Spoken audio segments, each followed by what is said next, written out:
ಬಸವ ಧರ್ಮದ ಎಲ್ಲ ಮಠಾಧೀಶರು ಮುಖ್ಯಮಂತ್ರಿ ಸಿದ್ದರಾಮಯ್ಯನವರು ಭೇಟಿ ಮಾಡಿ ಅವರಿಗೆ ಮನವಿ ಪತ್ರವನ್ನು ಸಲ್ಲಿಸಿದರು. ಮನವಿ ಪತ್ರದಲ್ಲಿ ಏನಿದೆ?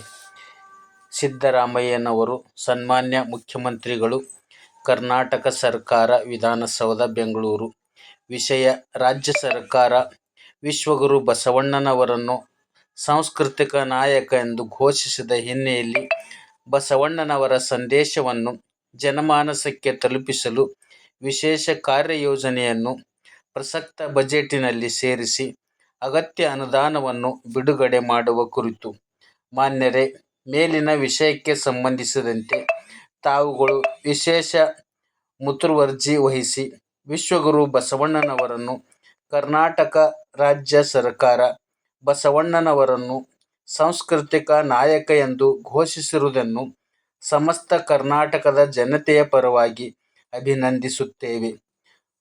ಮುಂದುವರೆದು, ವಿಶ್ವಗುರು ಬಸವಣ್ಣನವರ ಸಂದೇಶಗಳು, ವಿಚಾರಧಾರೆ ಜನಮಾನಸದಲ್ಲಿ ಮುಟ್ಟಿಸಲು ಹಾಗೂ ಯುವ ಪೀಳಿಗೆಗೆ ಬಸವಣ್ಣನವರನ್ನು ಪರಿಚಯಿಸುವ ನಿಟ್ಟಿನಲ್ಲಿ ರಾಜ್ಯ ಸರ್ಕಾರ ಕೆಲವು ಮಹತ್ವದ ಕ್ರಮಗಳನ್ನು ಕೈಗೊಳ್ಳಬೇಕು ಎಂದು ಇತ್ತೀಚೆಗೆ ಚಿತ್ರದುರ್ಗದಲ್ಲಿ ನಡೆದ 13ನೇ ಅಖಿಲ ಭಾರತ ಶರಣ ಸಾಹಿತ್ಯ ಸಮ್ಮೇಳನದ ಸಂದರ್ಭದಲ್ಲಿ ಭಾಗವಹಿಸಿದ ಪರಮಪೂಜ್ಯರು, ಗಣ್ಯರು, ಚಿಂತಕರು ಅಭಿಪ್ರಾಯಪಟ್ಟಿದ್ದರು. ನಂತರದಲ್ಲಿಯೂ ಈ ಕುರಿತು ಚರ್ಚೆಗಳಾಗಿ ಆ ಎಲ್ಲ ಪೂಜ್ಯರ, ಗಣ್ಯರ ಅಭಿಪ್ರಾಯಗಳನ್ನು ಕ್ರೋಢೀಕರಿಸಲಾಗಿದ್ದು, ಕೆಳಕಂಡ ಕಾರ್ಯಯೋಜನೆಗಳನ್ನು ತಾವುಗಳು ಪ್ರಸಕ್ತ ಸಾಲಿನ ಬಜೆಟ್ನಲ್ಲಿ ಸೇರಿಸಿ ಅಗತ್ಯ ಅನುದಾನ ಒದಗಿಸಿ ಕಾರ್ಯರೂಪಕ್ಕೆ ತರುತ್ತೀರಿ ಎಂದು ನಾವು ನಂಬಿದ್ದೇವೆ. ಬೆಂಗಳೂರು ಅಂತಾರಾಷ್ಟ್ರೀಯ ವಿಮಾನ ನಿಲ್ದಾಣ ರಸ್ತೆಯಲ್ಲಿ ಬೃಹತ್ ಬಸವ ಪುತ್ಥಳಿ ಪ್ರತಿಷ್ಠಾಪಿಸುವುದು, ಕರ್ನಾಟಕ ಕೇಂದ್ರ ಸ್ಥಾನ ಬೆಂಗಳೂರಿನಲ್ಲಿ 25 ಎಕರೆ ಪ್ರದೇಶದಲ್ಲಿ ಬೃಹತ್ ಶರಣ ದರ್ಶನ ಕೇಂದ್ರ ಅಕ್ಷರಧಾಮ ಮಾದರಿಯಲ್ಲಿ ಸ್ಥಾಪಿಸುವುದು, ಅಲ್ಲಿ ಉದ್ಯಾನವನ, ಗ್ರಂಥಾಲಯ, ಅತಿಥಿ ಕೇಂದ್ರ, ದಾಸೋಹ ಸಭಾಂಗಣ ನಿರ್ಮಿಸುವುದು ಹಾಗೂ ಪ್ರವಾಸಿ ತಾಣವನ್ನು ಎಲ್ಲ ಶರಣರ ಜನ್ಮಸ್ಥಳ, ಐಕ್ಯಸ್ಥಳ ಹಾಗೂ ಇತರೆ ಸ್ಮಾರಕಗಳ ರಕ್ಷಣೆಗಾಗಿ ಪ್ರತ್ಯೇಕ ಶರಣ ಸ್ಮಾರಕ ರಕ್ಷಣೆ ಪ್ರಾಧಿಕಾರ ರಚಿಸುವುದು, ಬಸವ ಕಲ್ಯಾಣದಲ್ಲಿ ನಿರ್ಮಿಸುತ್ತಿರುವ ಅನುಭವ ಮಂಟಪ ಸದ್ಬಳಕೆಯಾಗಲು ಅಲ್ಲಿಯೇ ವಚನ ವಿಶ್ವವಿದ್ಯಾಲಯ ಮತ್ತು ಸಂಶೋಧನಾ ಕೇಂದ್ರ ಆರಂಭಿಸುವುದು, ರಾಜ್ಯದ ಎಲ್ಲ ಜಿಲ್ಲಾ ಕೇಂದ್ರಗಳಲ್ಲಿ ಬಸವ ಭವನ ನಿರ್ಮಿಸುವುದು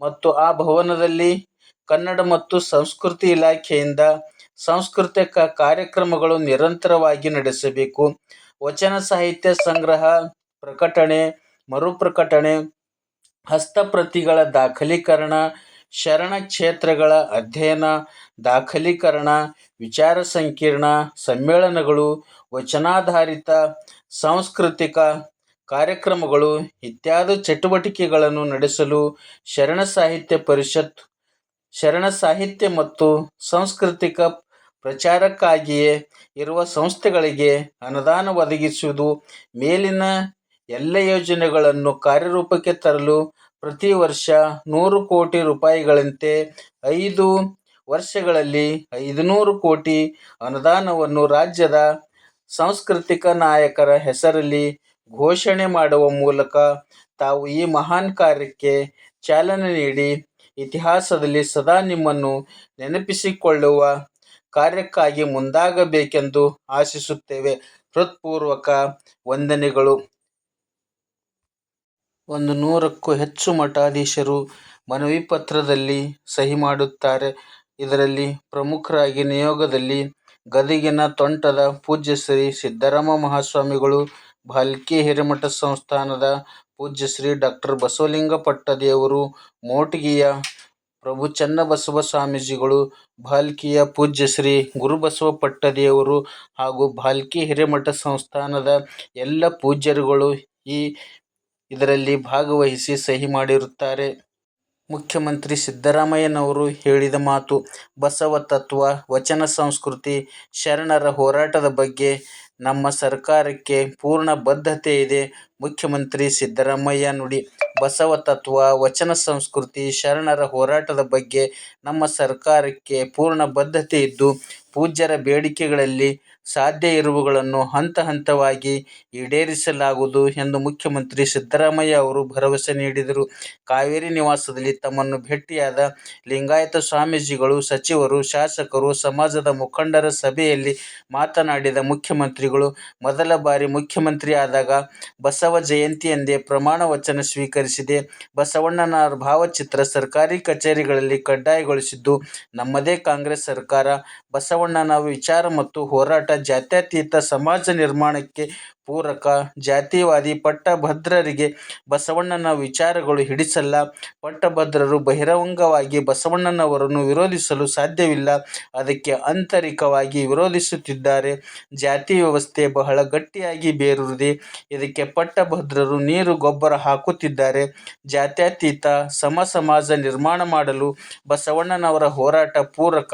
ನಮ್ಮ ಜಾತಿ ವ್ಯವಸ್ಥೆಗೆ ಚಲನೆ ಇಲ್ಲ. ಜಾತಿ ಜಡತ್ವ, ಆರ್ಥಿಕ ಜಡತ್ವ ಇರುವ ಸಮಾಜದಲ್ಲಿ ಚಲನೆ ಸಾಧ್ಯವಿಲ್ಲ. ಬಸವಣ್ಣನವರ ವಿಚಾರಗಳೇ ಅಂಬೇಡ್ಕರ್ ವಿಚಾರಗಳಾಗಿದ್ದು ಇವೆಲ್ಲವೂ ಸಂವಿಧಾನದಲ್ಲಿ ಅಡಕವಾಗಿವೆ ಎಂದು ಗೋರುಚೆ ಅಧ್ಯಕ್ಷತೆಯಲ್ಲಿ ಅನುಭವ ಮಂಟಪ ಪುನರುಜ್ಜೀವನ ಮುಂದಾಗಿದ್ದು, ನಾವು ಅನುಭವ ಮಂಟಪ ಮೊದಲ ಪ್ರಜಾಪ್ರಭುತ್ವದ ವೇದಿಕೆ. ಯಾರ ಒತ್ತಾಯವೂ ಇಲ್ಲದ ವೇಳೆಯಲ್ಲಿ ನಮ್ಮ ಸರ್ಕಾರ ಅನುಭವ ಮಂಟಪ ಪುನರುಜ್ಜೀವನಕ್ಕೆ ಮುಂದಾಗಿತ್ತು.